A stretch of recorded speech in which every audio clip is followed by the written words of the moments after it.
દુનિયામાં કેટલાક માણસો સંત સમાન હોય છે, બીજા માટે જીવતા હોય છે, પણ કેટલાક માણસો લોભ લાલચમાં બદતર બની જતા હોય છે અને ન કરવાનું કરી બેસે છે. હેવાનિયત આચરી પોતાનું પણ જીવન બરબાદ કરે છે અને સાથે રહેનાર લોકોનું જીવન પણ નર્ક સમાન બનાવી દે છે. આ વાતનો પુરાવો છે તુર્કી નામના દેશમાં બનેલ એક સત્ય ઘટના. સાંભળીને કંપારી છૂટે, લખલખું આવી જાય. ડર, ખોફ અને દહેશતથી આવા ઘાતકી માણસ પર ભયંકર ઘૃણા છૂટે. વાત છે જૂન 2018માં તુર્કીમાં બનેલ એક ભયંકર આકસ્મિક મોતની. વાત છે 40 વર્ષના હાકાન આઇસલે અને તેની પ્રેગ્નેન્ટ પત્ની સેમરા આઇસલેની. આ માણસે પોતાની 7 માસનું ગર્ભ ધરાવતી પત્નીને 1000 ફૂટ ઊંચા પર્વતની ટોચ પરથી સેલ્ફી લેવાને બહાને ધક્કો મારી મોતને ઘાટ ઉતારેલ. પત્ની સાથે પેટમાં રહેલ માસૂમ બાળક પણ મોતના ખપ્પરમાં હોમાઈ ગયેલ. હાકાન અને સેમરાએ લવ મેરેજ કરેલા. તેમના આ લગ્નથી સેમરાના ભાઈ નાઈમ યાલ્કુને તકલીફ હતી. નારાજ હતો. તેણે પોતાની બહેનને ખૂબ સમજાવી કે સેમરા, હાકાન તારાથી 12 થી 14 વર્ષ મોટો છે. અગાઉ એક લગ્ન પણ કરી છૂટા છેડા લઈ ચૂક્યો છે. આ માણસ મને ભરોસાપાત્ર નથી લાગતો બેન. પણ હાકાનના પ્રેમમાં પાગલ સેમરા એકની બે ન થઈ. તેણે હાકાન સાથે કોર્ટ મેરેજ કર્યા. હાકાન અને સેમરા લગ્ન કરી ખૂબ ખુશ હતા. બંને પ્રાઇવેટમાં નોકરી કરતા હતા. સેમરા છે ઇલેક્ટ્રિક બાઇક બનાવતી એક કંપનીમાં કામ કરતી હતી અને હાકાન જીન્સની ફેક્ટરીમાં કામ કરતો હતો. બંનેનું લગ્ન જીવન બરાબર ચાલતું હતું. પણ એકવાર શું થયું, અડધી રાત્રે સેમરાની આંખ ઉઘડી તો હાકાન પલંગ પર નહોતો. સેમરા સફાળી બેઠી થઈ ગઈ. હોલમાં આવી, બીજા રૂમમાં જોયું, પણ હાકાન નહોતો. ત્યાં અચાનક બાલ્કનીમાં નજર પડી તો હાકાન સિગારેટ ફૂંકતો આમથી તેમ આટા મારતો હતો. સેમરા ત્યાં ગઈ, જોયું તો હાકાનની આંખોમાં આંસુ હતા. સેમરાને કહ્યું, હાકાન, વોટ હેપન? શું થયું? Why are you crying? હાકાને સેમરાને પોતાના બાહુપાસમાં લઈ વહાલથી કહ્યું, ડિયર, મને વિચાર આવે છે કે આ જીવન પરપોટા સમાન છે, ક્યારે ફૂટી જાય કાંઈ ન કહેવાય. ગઈકાલે અમારી ફેક્ટરીમાં એક કારીગર હાર્ટ એટેકથી મૃત્યુ પામ્યો. એટલે મને ઊંઘ નથી આવતી. થાય છે કે હું પણ આમ અચાનક મરી જઈશ તો મારી સેમરાનું શું થશે? સેમરાએ હાકાનને વધુ કસીને પકડ્યો અને રડી પડી. બોલી, oh my love Hakan, you are so sweet. અડધી રાત્રે પણ તું ફક્ત મારા માટે જ વિચાર કરે છે. આઈ લવ યુ સો મચ. થાય છે હું તારા માટે જાન આપી દઉં. હાકાને કહ્યું, જાન નહીં, જાન નથી આપવી. આપણે બંને આપણી જાનનો વીમો લઈ લઈએ, જીવન વીમો, જેથી મોત પછી માતબર રકમ મળે અને કોઈની મોહતાજી ના રહે. પછી બીજે જ દિવસે તેણે સેમરાનો 50 લાખ લીરાનો વીમો ઉતરાવ્યો, જીવન વીમો. અને સેમરાને સમજાવી કે મારો પોતાનો વીમો આપણે આવતા વર્ષે કરાવીશું, કારણ કે 2 પ્રીમિયમ આપણે નહીં ભરી શકીએ. એક દિવસ હકાન પોતાની જીન્સની ફેક્ટરીમાં નશાવાળી સિગારેટ પીતા પકડાઈ ગયો. તેથી તેને નોકરીમાંથી કાઢી મૂકવામાં આવ્યો. નિરાશ થઈ ઘેર આવ્યો. સેમરાએ સધિયારો આપતા કહ્યું, કાંઈ વાંધો નહીં, આના કરતાં પણ સારી નોકરી તો તને મળવાની જ છે. જે થાય છે સારા માટે થાય છે. બીજી નોકરી મળી જ જશે. તે દરમિયાન સેમરા ગર્ભવતી બની. તેણે હાકાનને આ શરમાતા શુભ સમાચાર આપ્યા. હાકાને હર્ષભેર સેમરાને ઊંચકી લીધી.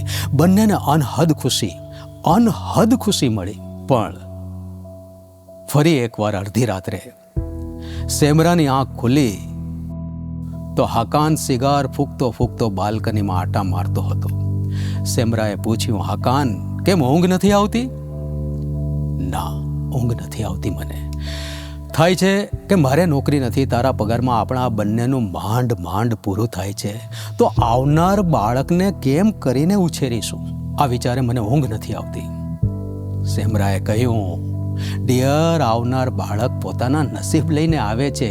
એના નસીબે તને બહુ સારી નોકરી મળશે, જોજે તો ખરા.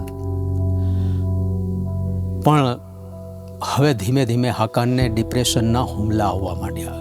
અવારનવાર સેમરા પાસે રૂપિયા માંગતો. સેમરા ના આપે તો રડીને બ્લેકમેલ કરતો, ઇમોશનલી બ્લેકમેલ. સેમરા મજબૂર થઈ રૂપિયા આપતી હતી. હવે એકવાર તેણે સેમરાને લલચાવતા સમજાવી કે જો સેમરા, મને નોકરી મળે એમ નથી, આપણે બેંકમાંથી લોન લઈને બિઝનેસ ચાલુ કરીએ. સેમરા કહે, લોન તો મળી જશે, પણ બિઝનેસ શું કરશું? હાકાને કહ્યું, આપણે જીન્સના પેન્ટ, શર્ટ, જેકેટ બનાવવાનો બિઝનેસ શરૂ કરીશું. મને અનુભવ છે.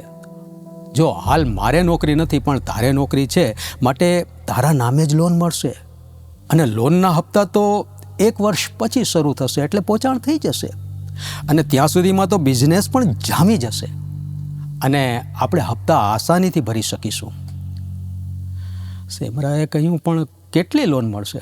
હાકાને કહ્યું, મેં તપાસ કરી છે, 50 લાખ લીરા સુધી મળી જશે. સેમરાને થયું કે આને હમણાં જો ના કહીશ તો વધારે નશો કરશે. તેણે કહ્યું, સારું, મારા નામે લોન લઈ લઈએ, પણ ડિયર ડાર્લિંગ, તારે મારી એક વાત માનવી પડશે. બોલને, શું વાત છે? તારે તારી આ નશાની આદત છોડવી પડશે. ચાલો, મારા માટે નહીં, પણ કમસે કમ આપણા આવનાર બાળક માટે તો તારે આ નશાને તિલાંજલિ આપવી જ પડશે ડિયર. પ્રોમિસ આપો. હાકાને પોતાની પત્નીનો હાથ હાથમાં લઈને કહ્યું, પ્રોમિસ, જેન્ટલમેન પ્રોમિસ. સેમરા કહે, એમ નહીં ડિયર, મારા પેટ પર હાથ રાખી તમારા આવનાર બાળકને વચન આપો. હાકાને તેના પેટ પર હાથ રાખી વચન આપ્યું. બોલ્યું, હે મારા લિટલ એન્જલ, હવે કદી હું નશો નહીં કરું. આઈ પ્રોમિસ યુ. સેમરાની આંખમાં આંસુ આવી ગયા. તે હર્ષભેર હાકાનની બાહોમાં સમાઈ ગઈ. હાકાને પછી કહ્યું કે ચાલો આજે આપણે બેંકમાં જતા આવીએ. બંને જણા બેંકમાં જઈ અને બધી જ ફોર્માલિટી પૂરી કરે છે. સેમરાએ પોતાની પગારની સ્લીપ રજૂ કરી, તમામ દસ્તાવેજો, બિલો મૂક્યા, સાક્ષી તરીકે પોતાના કંપનીના બોસની સહી કરાવી અને ટૂંક સમયમાં 50 લાખ લીરાની લોન પાસ થઈ ગઈ. લોન પાસ થતાં હાકાને થોડા સિલાઈ મશીન, જીન્સનું કાપડ અને સિલાઈ માટેની આવશ્યક વસ્તુઓ ખરીદી. એક જગ્યા પણ ભાડે રાખી અને થોડા કારીગરો રોક્યા.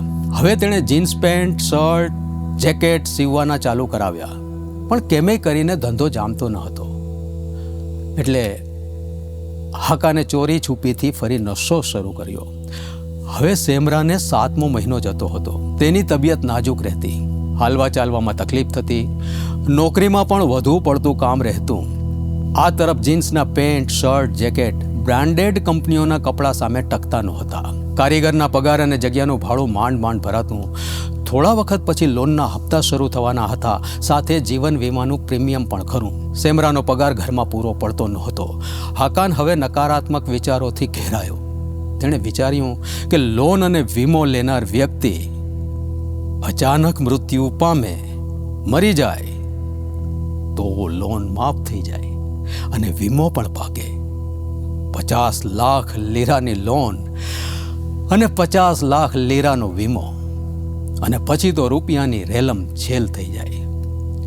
પણ આ બધું તો જ સંભવે જો મારી પત્ની સેમરા મૃત્યુ પામે. આ ખોફનાક ખેલને અંજામ આપવા હાકાને સિગારેટમાં પાવડર ભરી નશો કર્યો. સેમરાને પ્રેમથી સમજાવી કહ્યું, ડાર્લિંગ, જો આજે તને રજા છે તો ચાલ આપણે ફેથીએ બંદર ફરવા જઈએ. ત્યાંના ઊંચા પર્વતો પરથી કુદરતનો નજારો જોઈશું, ત્યાં જ જમીશું અને સાંજ સુધીમાં તો આપણે પરત આવી જઈશું. સેમરા રાજી થઈ, કહ્યું, હા, મારું મન પણ મૂંઝાય છે, ખબર નહીં કેમ બેચેની થાય છે. ચાલો, ફ્રેશ થઈ જઈશ. ત્યાં પેટમાં રહેલ બાળક પગ મારવા લાગ્યું. સેમરા બેસી પડી, બોલી, લાગે છે પેટમાં બાળકને તકલીફ થઈ રહી છે. આકાને પ્રેમથી પેટ પર હાથ રાખી કહ્યું, ઓ માય લિટલ એન્જલ, ચાલ આપણે ખૂબ મજા કરીશું. ત્યારબાદ ટેક્સી બોલાવી બંને માણસ ફેથીએ બંદરગાહ પર પહોંચ્યા. ફેથીએ બંદરગાહ તુર્કીનું અદ્ભુત સુંદર મજાનું ફરવાલાયક રમણીય સ્થળ છે, જ્યાં જબરદસ્ત દરિયા કિનારો, ઉછળતા મોજા, મસ્ત મજાનું વાતાવરણ, ઠંડો પવન, લહેરાતા ઝાડપાન અને સ્ટીમરો.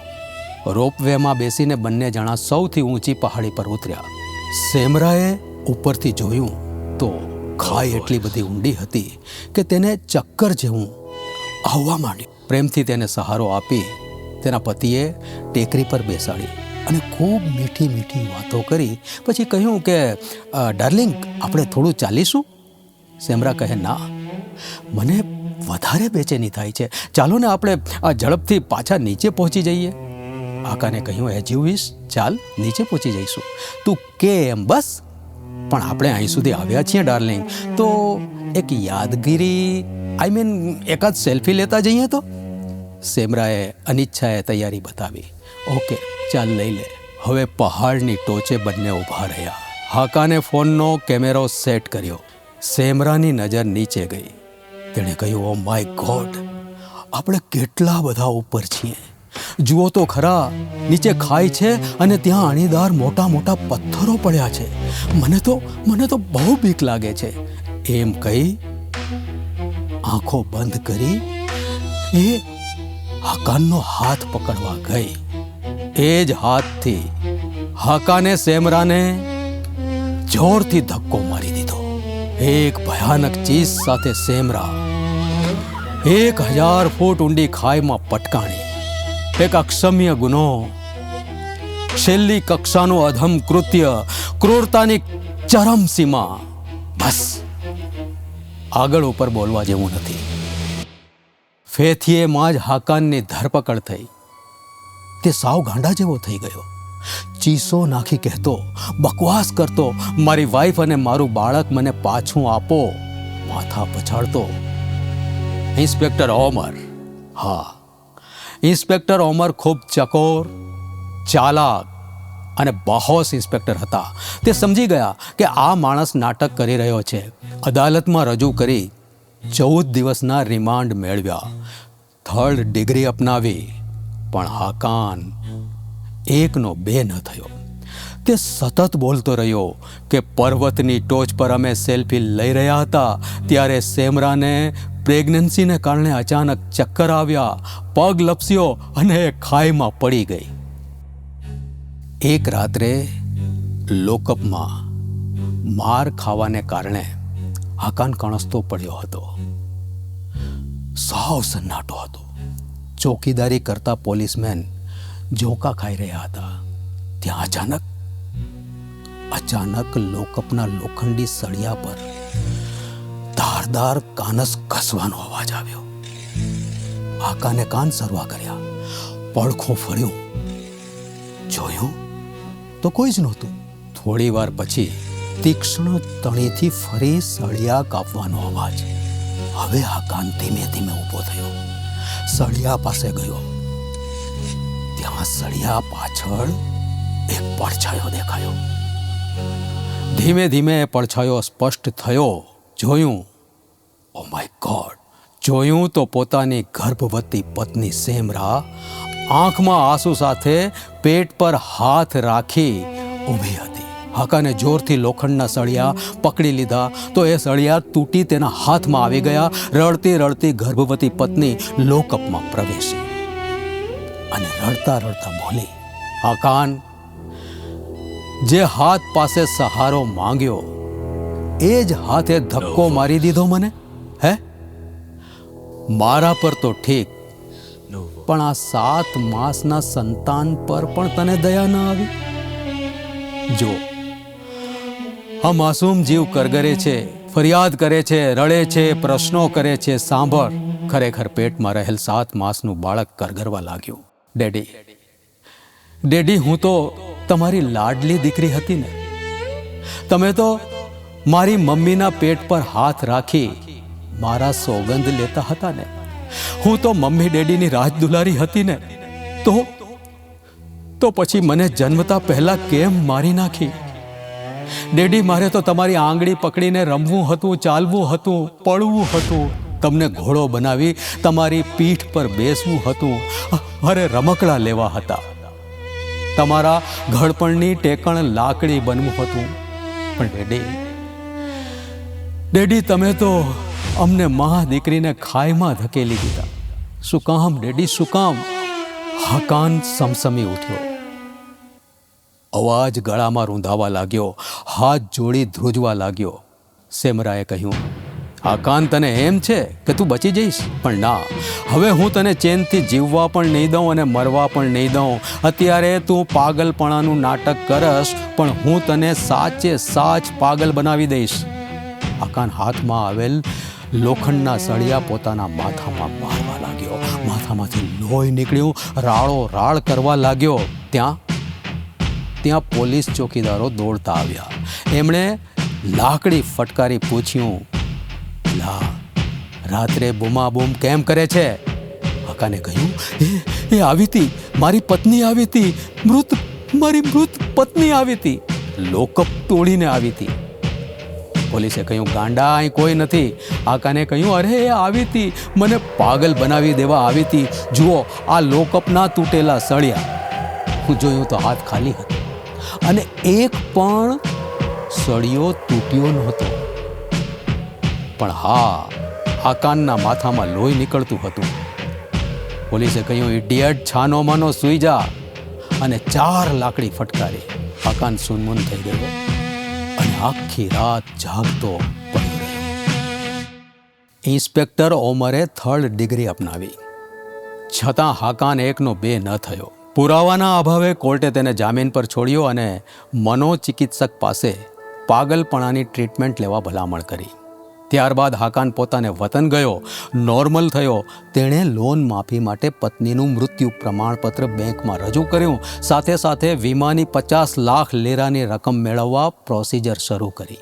આ તમામ કરોડોની રકમ લઈ કોઈ અન્ય દેશમાં ભાગી જવાની તૈયારી કરતો હતો. હવે આ તરફ તેની પત્ની સેમરા તેના સગા ભાઈ નાઈમ યેલકુના સપનામાં ગઈ અને કહ્યું, બ્રધર, મારા પતિએ મને પર્વતની ટોચ પરથી ધક્કો મારી ઊંડી ખાઈમાં ફેંકી દીધી હતી. મારી સાથે મારું માસૂમ બાળક પણ મૃત્યુ પામ્યું. હવે તે લોન અને વીમાની કરોડોની રકમ લઈ પરદેશ ફરાર થવાનો છે. ભાઈ, લોન અને વીમાના બધા જ દસ્તાવેજની એક નકલ મેં મારા ઓફિસના ડ્રોવરમાં લોક કરીને રાખી છે. તું તે બધા પેપર્સ લઈ આવ અને ઇન્સ્પેક્ટર ઓમરને આપ. નાઈમની આંખ અચાનક ખુલી ગઈ. સવાર પડતા જ તે સેમરાની ઓફિસે ગયો. ત્યાંના અધિકારીને બધી જ વાત જણાવી કે જેણે લોનના સાક્ષી તરીકે જે ઓફિસરે સહી કરી હતી એને બધી જ વાત કરી કે ડ્રોવરમાં આ બધા પેપર્સ પડ્યા છે. તાળું ખોલી તમામ કાગળો નાઈમને આપવામાં આવ્યા, જે નાઈમે ઇન્સ્પેક્ટર ઓમરને આપ્યા અને સઘળી હકીકત જણાવી કે આ માણસ પાગલપણાનું નાટક કરે છે સાહેબ, ઢોંગ કરે છે. હવે અચાનક વતનમાં આવીને સ્વસ્થ થઈ ગયો છે. તેને પોતાની પત્ની કે સંતાનના મૃત્યુનો રતિ ભાર અફસોસ નથી સર. અને રૂપિયા હાથમાં આવશે એટલે તરત ફોરેન ભાગી જવાનો છે. હવે ઇન્સ્પેક્ટર ઓમરે પળનાય વિલંબ વિના હાકાનની ફરી ધરપકડ કરી અને બધા જ પુરાવા હાકાન સામે રાખ્યા. ફરી હાકાનને ગાંડપણનો હુમલો આવ્યો. તેણે માથા પછાડવા શરૂ કર્યા, પણ આ વખતે ઇન્સ્પેક્ટર ઓમાને 3જું નેત્ર ખોલ્યું અને કહ્યું, કબૂલ કર, નહીતર આ વખતે તારા જીવતા નખ ખેંચી કાઢીશ. છતાં પણ હાકાને બનાવટ ચાલુ રાખી. ઇન્સ્પેક્ટરે ખરેખર પકડ ઉપાડી આંગળી પરથી નખ ખેંચી કાઢ્યો. ભયંકર ચીસ, લોહીની ધાર અને હાકાન બેહોશ થઈ ઢળી પડ્યો. ફરી રાત્રિનો સમય, એ જ લોકઅપ. હાકાન કણસતો પડ્યો છે અને અચાનક છત પરથી લોહીના ટીપા પડવા લાગ્યા. ટપક ટપક ટપક. હાકાને પોતાની આંગળી સામે જોયું. પાટો બાંધેલ હતો, તેમાંથી લોહી નહોતું નીકળતું. પછી છત તરફ મીટ માંડી, ત્યાંથી લોહીના ટીપા પડતા હતા. ત્યાં જ છતમાં એક કાળો પડછાયો દેખાયો અને એ કાળો પડછાયો ધીમે ધીમે ધીમે નીચે આવ્યો. જોયું તો આંખ ફાટી ગઈ, કારણ કે તેની ગર્ભવતી પત્ની સેમરા હતી. હાકાન, મેં તને કહ્યું હતું ને, હું તને જીવવાય નહીં દઉં અને મરવાય નહીં દઉં. તારા હાથમાં લાખો લીરાની સંપત્તિ શું, એક લીરા પણ નહીં આવવા દઉં. આવતા જતા, સૂતા જાગતા, ઉઠતા બેસતા હું હંમેશા તારી સાથે રહીશ. જમીન કે આસમાન ક્યાંય નો નહીં રહેવા દઉં તને. ચાલ મારી સાથે એ જ પર્વત પર જ્યાં આપણે સેલ્ફી લઈશું. આ વખતે તું નહીં, હું તને ધક્કો મારીશ. ઊંડી ખાઈમાં અણીદાર પથ્થર પર પછડાઈને તારી ખોપડીના ફૂરચા ઉડી જશે. ચાલ ચાલ મારી સાથે. હાકાને ફરી રાડો રાડ ચાલુ કરી. ફરી પોલીસમેન દોડતા દોડતા આવ્યા અને ફરી એ જ દંડાનો માર. હવે આવી અંતિમ ઘડી, કેમ કે આજે ઇન્સ્પેક્ટર ઓમર પોતાના સ્ટાફ સાથે હાકાનને ફેથિયોના એ જ પર્વતની ટોચ પર લઈ ગયા અને કહ્યું, ચાલ અહીં શું બીના બની હતી એ શબ્દે શબ્દ અમને જણાવો. હાકાન તો દિગ્મૂઢ બની ગયો અને ચૂપ થઈ ગયો, કશું જ બોલતો નહોતો. હવે ઇન્સ્પેક્ટર ખીજાયા. પાછળથી તેનો કોલર પકડી પર્વતની ટોચ પરથી નીચેની તરફ જોવા કહ્યું કે જો કેટલી ઊંડી ખાઈ છે. હવે સાચું બોલજે, નહીતર તને અહીંથી ધક્કો મારીને ફેંકી દઈશ. હાકાને કહ્યું, મારી દ્યો, મને ધક્કો મારી દ્યો. હું નિર્દોષ છું અને એક નિર્દોષની જાન લેશો તો તમારી નોકરી જશે અને તમને વર્ષોની જેલ થશે. આ સાંભળી ઇન્સ્પેક્ટરે હાથની પકડ ઢીલી કરી. ત્યાં જ હાકાનની નજર ખાઈના તળિયે પડી અને જોયું તો માય ગોડ, તેની ગર્ભવતી પત્ની સેમરા બે હાથ લાંબા કરી ઉપરની તરફ આવી રહી હતી અને હસતા હસતા આવકારી રહી હતી. આવ આવ મારા હત્યારા, આવ મારી સાથે આ ખાઈમાં સમાઈ જા. ચાલ ચાલ, હું તને લેવા આવી છું. હાકાન ખાઈ તરફ ખેંચાવા માંડ્યો, જાણે હમણાં જ પડી જશે. જોરથી ચીસ નીકળી ગઈ. નહીં સેમરા, પ્લીઝ મને ખાઈમાં ધકેલતી નહીં હો. મને માફ કરી દે સેમરા, મને માફ કરી દે. મારાથી ભૂલ થઈ ગઈ છે. મેં તને સેલ્ફીના બહાને ખાઈમાં ધકેલી હતી. સાથે સાથે મારા 7 માસના માસૂમ સંતાનની પણ હત્યા કરી હતી, જાન લીધી હતી. પ્લીઝ સેમરા, તું રોકાઈ જા. અરે હું પડી જઈશ, મને ખેંચ નહીં. આ બધું મેં અજાણતા. ઇન્સ્પેક્ટર ઓમરે આ બધું જ કેમેરામાં કેદ કરી લીધું હતું. ફેથીએ હાઈ ક્રિમિનલ કોર્ટમાં કેસ ચાલ્યો.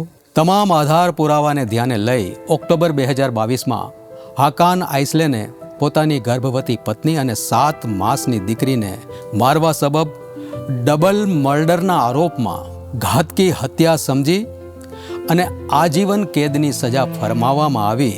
એટલે કે જીવતો રહે ત્યાં સુધીની જેલની સજા. કહેવાય છે કે હજુ આજે પણ કેદમાં હાકાન જ્યારે સૂતો હોય ત્યાં કોઈ પડછાયો તેની સાથે સેલ્ફી લેવા આવે છે. હાકાન ઊભો હોય તો સેલ્ફી માટે થયેલ ક્લિકના અવાજ સંભળાય છે. અડધી રાત્રે મોબાઈલની ફ્લેશ લાઇટ હાકાન પર પડે છે. હવે ખરેખર હાકાન પાગલ અવસ્થામાં જીવી રહ્યો છે, નથી જીવતો કે નથી મરતો. તો આવી જ કોઈ સનસનીખેજ અદ્ભુત ઘટના સાથે, દુર્ઘટના સાથે ફરી મુલાકાત થશે. ત્યાં સુધી તમારું ધ્યાન રાખજો. Take care.